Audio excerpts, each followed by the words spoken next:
नमस्कार मित्रांनो, आपल्या आधीच्या भागात आपण साक्षात मच्छिंद्रनाथ महाराजांनी निर्माण केलेल्या शाबरी तंत्राचे रहस्य आणि त्याची भयंकर ताकद जाणून घेतली.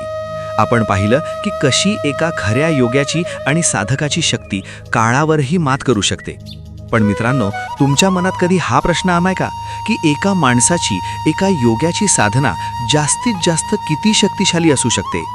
काय एखादा माणूस, एक साधा साधक आपल्या साधनेच्या आणि तपश्चर्येच्या बळावर साक्षात देवांना, म्हणजे अगदी भगवान ब्रह्मा, विष्णू आणि शिवालाही आव्हान देऊ शकतो?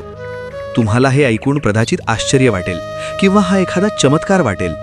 पण नाथ संप्रदायाच्या प्राचीन आणि सत्य इतिहासामध्ये अशा घटना घडल्या आहेत जिथे एका योग्याच्या तपश्चर्येने साक्षात देवांनाही चक्रावून सोडले होते. आजच्या या दुसऱ्या भागात आपण नाथ संप्रदायाचे खरे कार्य आणि एका खऱ्या साधकाची ती अफाट ताकद समजून घेणार आहोत, जिने साक्षात स्वर्गलोकातही भूकंप आणला होता. व्हिडिओ शेवटपर्यंत नक्की पहा, कारण आज तुम्हाला तपश्चर्येचा खरा अर्थ समजणार आहे. नाथ संप्रदायाचा मूळ उद्देश आणि धर्माचे रक्षण. आजकाल आपल्याला वाटतं की साधू किंवा योगी म्हणजे फक्त हिमालयात जाऊन डोळे मिटून बसणारे लोक. पण मित्रांनो, नाथ संप्रदायाचा मूळ उद्देश कधीच समाजापासून पळून जाणे हा नव्हता. योगी गुरुनाथ महाराज अगदी स्पष्टपणे सांगतात की नाथ संप्रदायाचे मूळ कार्य काय होते, तर धर्माचा प्रचार आणि प्रसार करणे. समाजामध्ये योग्य ज्ञान आणि भक्ती पोहोचवणे ही काळाची गरज होती. पण त्याहूनही एक मोठं आणि महत्त्वाचे कार्य होतं, ते म्हणजे धर्माचे रक्षण करणे. जेव्हा जेव्हा धर्मावर किंवा समाजावर संकट आली, तेव्हा हेच नाथ योगी आपल्या मठांमधून आणि गुहांमधून बाहेर आले. त्यांनी केवळ हातात जपमाळ नाही पकडली, तर वेळ आल्यावर शस्त्रांसोबतच शस्त्रांचाही वापर केला. पण धर्माचे रक्षण करण्यासाठी सर्वात मोठी ताकद कुठून येते? ती ताकद येते साधनेतून. तपश्चर्येतून निर्माण होणारी ऊर्जा एवढी प्रचंड असते की ती कोणत्याही भौतिक शस्त्रापेक्षा कैकपटीने शक्तिशाली असते. आणि याच ऊर्जेचा वापर नाथ योगींनी धर्माच्या रक्षणासाठी केला. अफाट साधना आणि देवांचा पराभव. आता आपण त्या घटनेकडे वळूया जी ऐकून आजही भल्या भलेची झोप उडते. जो माणूस फक्त आणि फक्त एक साधक आहे आणि ज्याने आपल्या आयुष्यात सर्वसंग परित्याग करून फक्त साधना केली आहे, त्याची ताकद काय असते? योगी गुरुनाथ महाराज एका अतिशय गूढ प्रसंगाचा उल्लेख करतात. प्राचीन काळी अशा काही साधकांनी एवढी कठोर आणि अखंड साधना केली होती की त्यांच्या शरीरातून आणि आत्म्यातून निर्माण होणाऱ्या ऊर्जेने साक्षात ब्रह्मांडाचे संतुलन हलवून सोडले होते.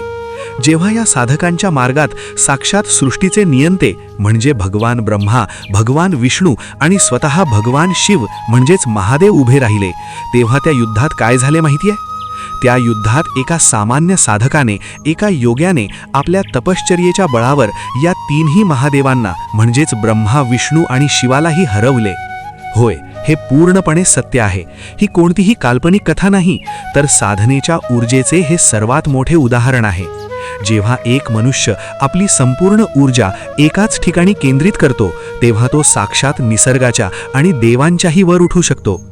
देवानेच माणसाला ती ताकद दिली आहे, फक्त ती जागृत करण्याचे तंत्र नाथ योग्यांना अवगत होते. स्वर्गलोकातील घबराट आणि इंद्रदेवांचा प्रश्न. जेव्हा ब्रह्मा, विष्णू आणि महेश सारख्या सर्वोच्च देवतांना एका साधकाने आपल्या योगबळाने पराभूत केले, तेव्हा साक्षात स्वर्गलोकात हाहाकार माजला. इंद्रदेव प्रचंड घाबरला. इंद्रदेवाला प्रश्न पडला की हे कसं शक्य आहे? जो माणूस फक्त आणि फक्त एक साधक आहे आणि ज्याने आपल्या आयुष्यात सर्वसंग परित्याग करून फक्त साधना केली आहे, त्याची ताकद काय असते? या प्रश्नाचे उत्तर शोधण्यासाठी इंद्रदेव धावतच स्वर्गलोकाचे गुरु म्हणजेच बृहस्पती ऋषींकडे गेले. इंद्रदेवाने बृहस्पतींना विचारले की या योग्यांकडे अशी कोणती विद्या आहे? तेव्हा बृहस्पतींनी त्यांना जे ज्ञान दिले तेच नाथ संप्रदायाचे खरे रहस्य आहे. त्यांनी सांगितले की ही ताकद कोणत्याही शस्त्राची किंवा चमत्काराची नाही. ही ताकद आहे एकाग्रतेची, योगविद्येची आणि खऱ्या गुरुकृपेची.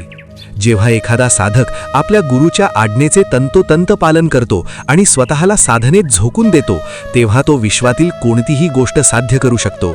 त्याच्यासाठी देव आणि दानव या सर्वांच्या पलीकडची एक अवस्था निर्माण होते, ज्याला आपण अमरत्व किंवा परब्रह्म अवस्था म्हणतो.